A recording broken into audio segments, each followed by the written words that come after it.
If you're a single woman and you're over the age of 30 and you feel hopeless, depressed, you feel like you just can't figure this love thing out. I used to feel like there was something wrong with me. I could only attract guys that would either lead me on and then disappear. They would ghost me. And like, I was doing all of the things to find love. I was putting myself out there. I was on every single dating app. I was going on like 4 dates a week. I wanted more than anything to find love. And I was getting close to 40. I would end up getting excited over someone who seemed really great on paper, and he would be coming on really strong, like saying all the right things, planning vacations to Italy, inviting me, to meet his friends and his family. Then all of a sudden, 2 to 3 months in, he would decide he wasn't ready for commitment. He wasn't ready for a relationship. Maybe he would just disappear after a couple of dates. It was incredibly frustrating. I would end up elbow deep in a bag of Oreos thinking, I can't believe this happened again. There's got to be something wrong with me. I have to be the problem. And here's the thing.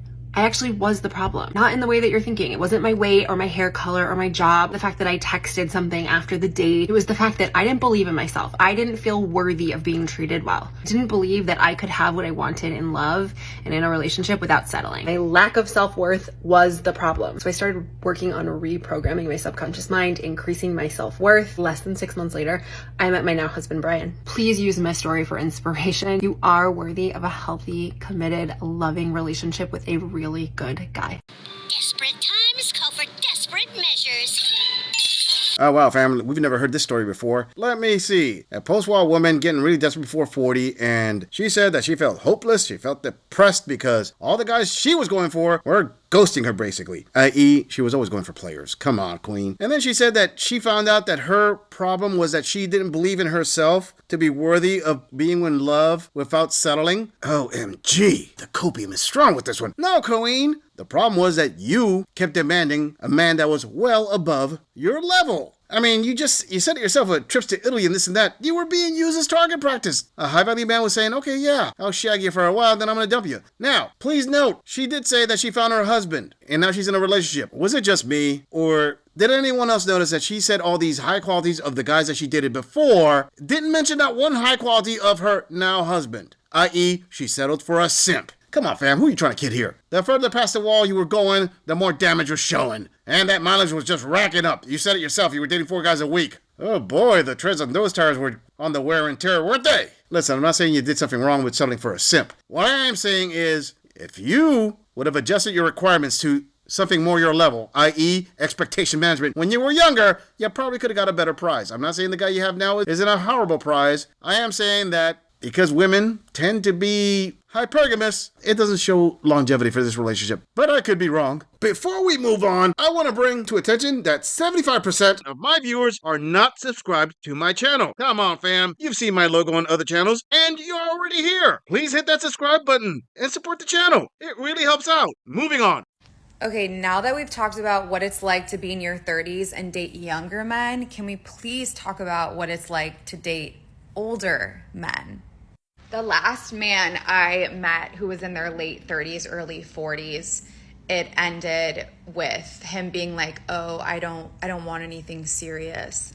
And I'm thinking like, you know what is serious? Your hairline under the hat that you won't take off your head. So you don't got a lot of time left. Like, what are we doing being at the ripe age of 40 and saying that you don't want anything serious? You're going to die being unserious with women. Someone please explain it to me. I don't understand. Also talked about how he one day wanted to get married. He just wasn't ready for that lifestyle. What are you ready for? Retirement? Writing your will? What? And then I also find it super ironic that those same unserious men that say they want to get married but aren't ready have children.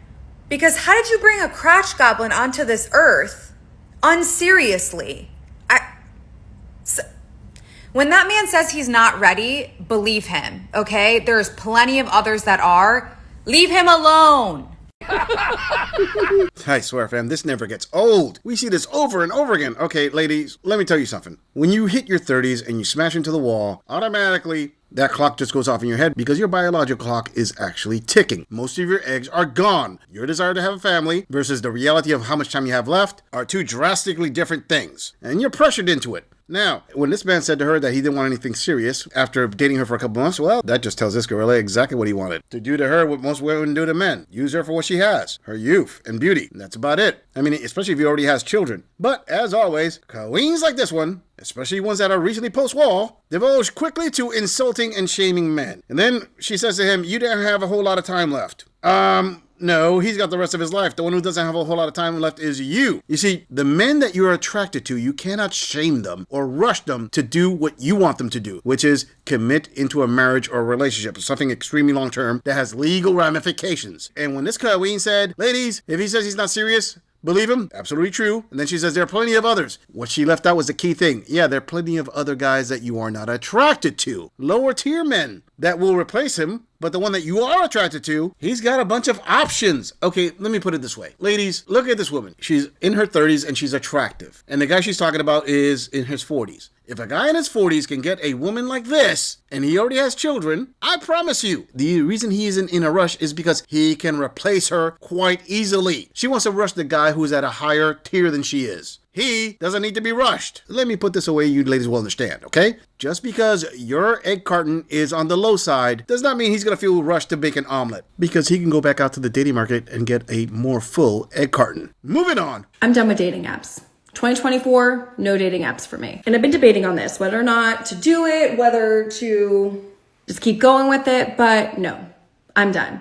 And I came to that realization because I realized I am just not excited anytime I have to go on a date that comes from an app, because there's a lot of disappointment. More times than not, the person that texted a particular way is not that person in real life, or there's something off. Like, I don't know. It's just so draining. The burnout is real. So why put myself or other people through it? I'm hoping it'll be a little bit better going out there, meeting people in the wild. I mean, hell, it needs to be, because like our parents' generation, well, definitely our grandparents too, they somehow figured it out and they met people. And I do think that dating apps have really kind of ruined the trajectory of dating. I'm pulling myself out of the game. I'm just going to see how things go. And I think I've just kind of hit this point where I just don't care.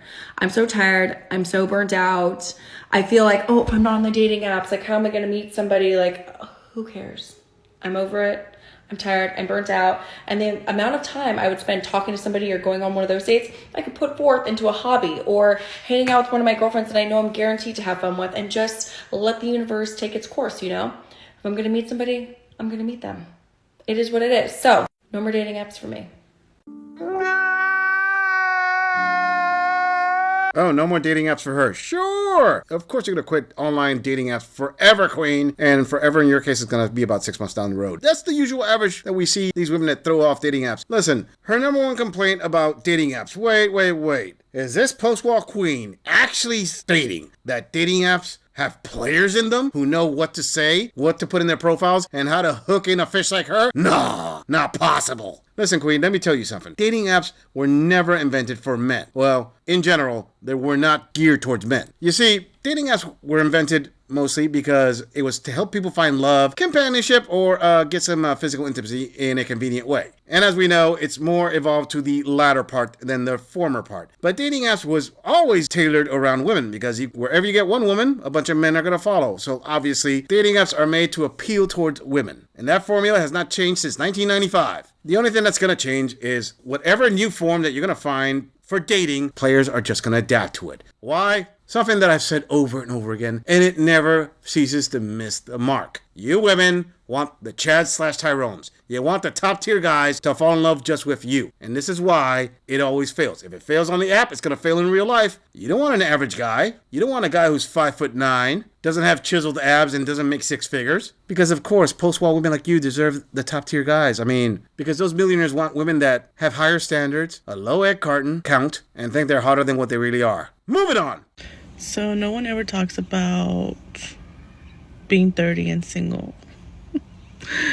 I feel like with me, I think it's harder for me to date now because, you know, I don't want to waste my time with somebody who's not going to put in the same effort that I'm going to put in. So it's becoming a little bit more hard for me to go out on date. I mean, I don't want to be single my whole life, but I just struggle with it because a lot of the people nowadays, either male and females, they're not always on the same page as you. And some of them, they just, they just want to like mess around even though they're already old enough, and, they don't want to settle. And it's like, I think I'm just going to stay single forever then. Because like for myself, I am 30, single, never had kids, never been married.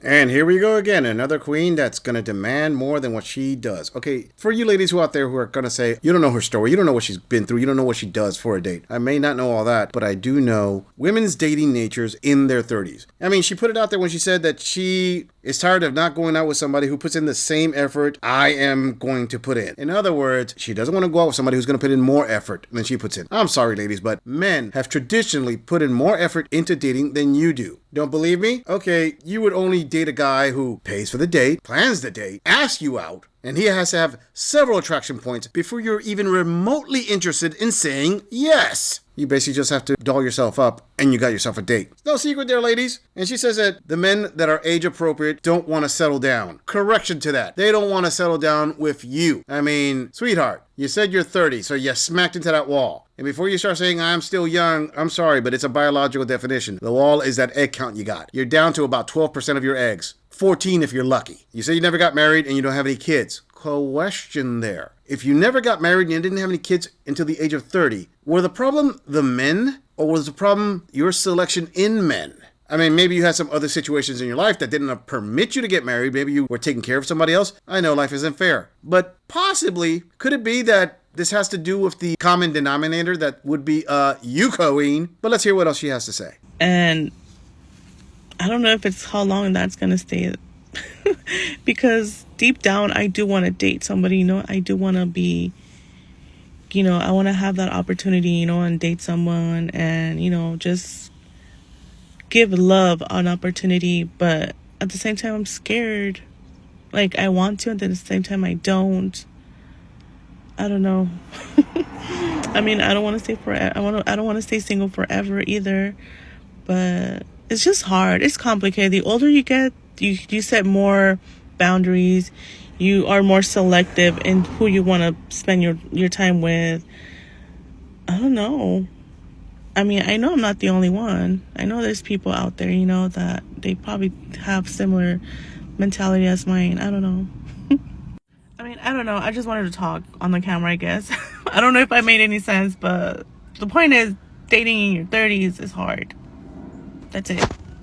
Okay, my post-wall queen, let me help you out here. You said very clearly that when you reach your 30s and you're dating your 30s, you put up more boundaries. That is the exact opposite thing that you should be doing. You have to understand, your clock is running out. You said that you want to get married, possibly start a family, but you're afraid to put yourself out there because of heartbreak. Well, sorry, sister, but if you want to get into a relationship and you don't want to be alone for the rest of your life, you're going to have to risk it. You're going to have to go out there and get in a relationship and expose your heart to a heartbreak. It's part of life there, Colleen. Relationships are not like a salad bar where you pick and choose what you want out of it and what you don't want. You go out there and you risk it. But remember, the more boundaries you put up, the less likely you're going to end up with somebody. Let me put it this way for you. The guy that you're interested in probably was less picky before. He's more picky now. But the older you get, that balance of attraction kind of shifts. See, he becomes more attractive because he becomes rarer. A guy who's got his stuff together. A guy who can actually offer you a future with a family. That's harder to find than a cute girl. Especially one who's in her 30s who has a smaller window to start a family. Hey, ladies, get mad at me all you want. I'm just out here dropping truth bombs like if it was Hiroshima.